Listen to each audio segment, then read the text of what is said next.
তো আজকে আমরা প্ল্যান্ট টিস্যু নিয়ে আলোচনা করছি। প্ল্যান্ট টিস্যু দুই রকমের, একটা হচ্ছে মেরিস্টেমেটিক টিস্যু আর একটা হচ্ছে পার্মানেন্ট টিস্যু। মেরিস্টেমেটিক টিস্যু বলতে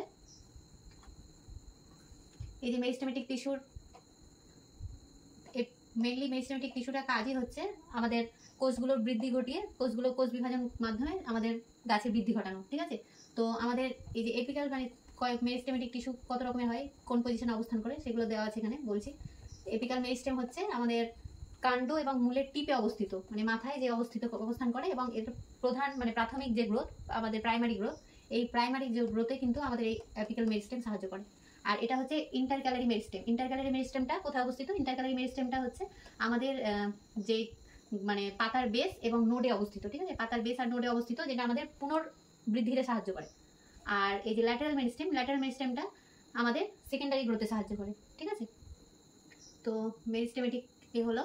তো এবার আমরা পার্মানেন্ট টিস্যু নিয়ে আলোচনা করি। পার্মানেন্ট টিস্যু হচ্ছে দুই রকমের, একটা হচ্ছে সিম্পল পার্মানেন্ট টিস্যু, একটা হচ্ছে কমপ্লেক্স পার্মানেন্ট টিস্যু। এবার সিম্পল পার্মানেন্ট টিস্যুর মধ্যে কি কি পড়ছে? কি হচ্ছে সিম্পল পার্মানেন্ট টিস্যু বলতে আমাদের তিন রকমের, একটা হচ্ছে প্যারেনকাইমা, কোলেনকাইমা, স্ক্লেরেনকাইমা। এটা হচ্ছে ক্রস সেকশনের ছবি আর এটা হচ্ছে লংজিটিউডিনাল ছবি। তো যদি ক্রস সেকশনের ছবিতে দেখি আমরা, তাহলে দেখব যে প্যারেনকাইমা হচ্ছে সেল ওয়ালগুলো খুব মানে পাতলা হয় আর ওভাল আকৃতির বা গোল আকৃতির হয়ে থাকে। ঠিক আছে, বা স্ফেরিক্যাল আকৃতির। তো এর মধ্যে ইন্টারস্পেস থাকবে, এই যে কোষের মধ্যে যে একটু একটু ইন্টারস্পেস থাকবে। আর কোলেনকাইমা টিস্যুর মধ্যে কোলেনকাইমা টিস্যুও কিন্তু আমাদের ওভাল আকৃতির হবে, আর ওয়ালগুলো আমাদের ঠিক হবে, মানে মোটা হবে তুলনামূলক প্যারেনকাইমার থেকে। আর এর মধ্যে কোনো ইন্টারস্পেস থাকবে না, এর মধ্যে ইন্টারস্পেস আছে কিন্তু এর মধ্যে ইন্টারস্পেস থাকবে না এটা। আর স্ক্লেরেনকাইমার মধ্যেও এটি সিলিন্ড্রিক্যাল আকৃতির হবে, আর এর মধ্যে ইন্টারস্পেস থাকবে না, কিন্তু সেল ওয়ালগুলো মোটা হবে। তো প্যারেনকাইমা টিস্যু কি কি কাজ করে আমাদের? প্যারেনকাইমা টিস্যু আমাদের স্টোরেজে সাহায্য করে, আরেকটি হচ্ছে ফটোসিনথেসিসে সাহায্য করে, আর সিক্রেশনেও সাহায্য করে। আর কোলেনকাইমা হচ্ছে আমাদের মেকানিক্যাল সাপোর্ট দেয় গাছকে, আর আমাদের গ্রোথেও সাহায্য করে। আর স্ক্লেরেনকাইমা আমাদের মেকানিক্যাল সাপোর্ট দেয়। তো কোনো একটা যদি গাছ দেখি আমরা, যেমন এই গাছটাই দেখছি, তো এই গাছটা এই যে বেন্ড মানি প্ল্যান্ট, তো এটা যে বেন্ড করতে পারছি, এটা অনেকটা বেন্ড হচ্ছে। তো এটা অনেকটা বেন্ড হচ্ছে মানে আমাদের এখানে কোলেনকাইমার পরিমাণ, টিস্যুর পরিমাণটা বেশি আছে, মানে এটা ফ্লেক্সিবিলিটি দেয় আমাদের গাছকে। ঠিক আছে, কিন্তু যদি কোনো একটা কাষ্ঠল বা কোনো এমন কিছু কিছু গাছ দেখা যায় যেগুলোকে বেন্ড করলে ওটা ভেঙে যায় কাণ্ডটা, তো ওইখানে যদি ভেঙে যায় কাণ্ডগুলো, তাহলে আমাদের জানতে হবে যে কোলেনকাইমার টিস্যুর পরিমাণ সেখানে কম আছে। ঠিক আছে, তো এটা একটা উদাহরণ দেওয়ার চেষ্টা করলাম। তো এবার আমরা কমপ্লেক্স পার্মানেন্ট টিস্যু নিয়ে আলোচনা করি।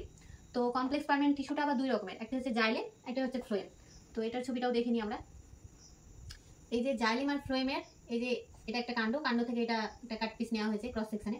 তো এটা ভাস্কুলার বান্ডেলের মধ্যে যে জাইলেম আর ফ্লোয়েমের যে মানে বিন্যস্তটা, সেই বিন্যস্তটা হচ্ছে এই যে ব্লু নীল রঙের যে এগুলো আছে, এই ভেতরের যে অংশ, এগুলো হচ্ছে জাইলেম, এইভাবে থাকে। আর ফ্লোয়েম হলুদ যে অংশগুলো আছে সেগুলো হচ্ছে ফ্লোয়েম। তো এবার জাইলেমের কাজ হচ্ছে মূল থেকে আমাদের যে মানে জল, তারপরে মিনারেলস গুলো, যে সমস্ত খনিজ নিউট্রিয়েন্ট গুলো যেগুলো ওঠে, সেইগুলো আমাদের গাছের উপরের অংশে পৌঁছে দেওয়া, এটা হচ্ছে আমাদের জাইলেমের কাজ। আর ফ্লোয়েমের কাজ হলো যে পাতাতে যে সমস্ত খাবারগুলো তৈরি হচ্ছে, সেই পাতাগুলো গাছের বিভিন্ন অংশে প্রয়োজন অনুযায়ী ডিস্ট্রিবিউট করে দেওয়া, এটাই হচ্ছে ফ্লোয়েমের কাজ। তো এটাই হচ্ছে আমাদের প্ল্যান্ট টিস্যুর ওভারভিউ।